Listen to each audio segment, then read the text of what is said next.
Greenbat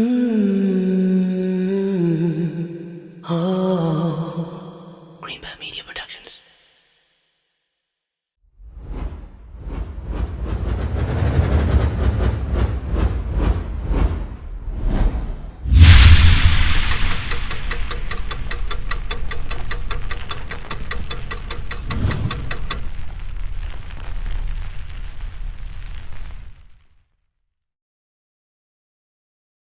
بسم الله الرحمن الرحيم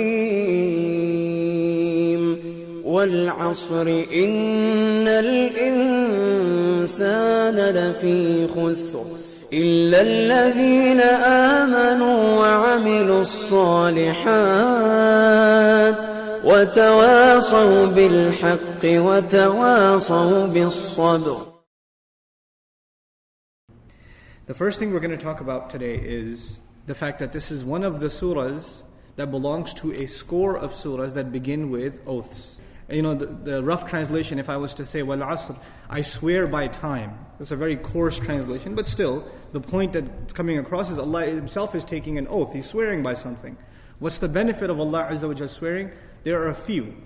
One of them is to acknowledge the grandeur, the magnificent nature of something. Whatever Allah swears by is something profound and magnificent, something that demands reflection. In other words, Allah is calling the human being's attention to reflect on the passage of time. That's one meaning. The second, in this surah there's also the object of the oath, wal asr. What's the object? Al asr. What's the subject? Innal insana lafi khusr.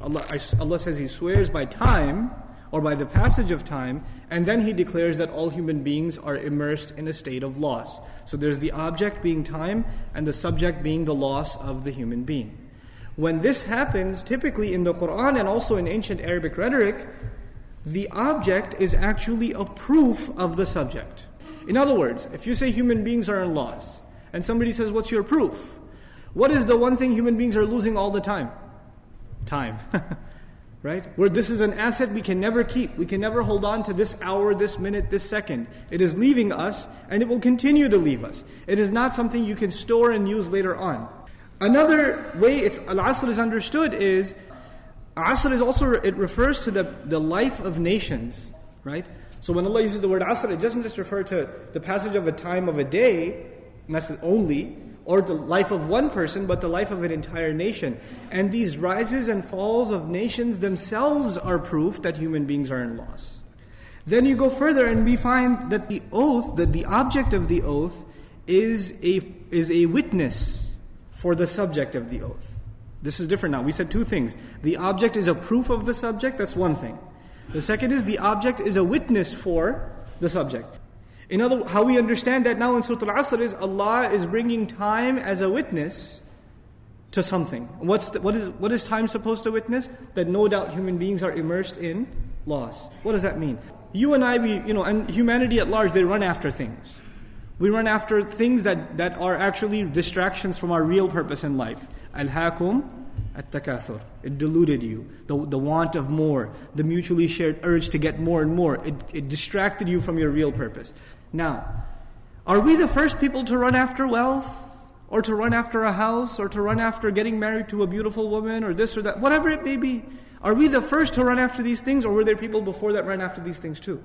There were. And people ran after them thinking that they are going to have success. When they get them, they will have success. And time, Allah made time a witness that people came and they ran after these things and they failed. And then other people came and they ran after these things and they failed again. And other people came and did the same thing again. Thousands upon thousands of years, hundreds upon hundreds of generations, one after another, the same drama over and over again. And one creation of Allah has been watching it happen. It's witness to this thing over and over again. It's almost as though when it sees our struggles, it says, here we go again. Here's another one. So in other words, time is a witness to the tragedy of human life, the tragedy of the human being's aspirations headed in the wrong direction. So time is being brought as a witness against us, or a witness to the tragedy of the human being. One of the meanings of Asr is time that is running out, or the last ebb of time, the last portion of time. Even Salat al-Asr is the last part of the day. right? When time's running out. And classically speaking, Asr was the time in ancient society, especially in Arab society, when the merchant and the traveler, they're always in a hurry. Because when it's nightfall, there's a lot of danger and they can't protect their assets and things like that. So the most hustle and bustle happens when? At Asr time. That's the busiest, most urgent time. In other words, the next lesson we're learning here in this surah as we go on is, whatever Allah has to say, the time for you and me to react is not a lot of time. We need to act quickly because the dawn of our life has set upon us. That's being captured in just the words Al-Asr. So this last benefit of this oath is a sense of urgency.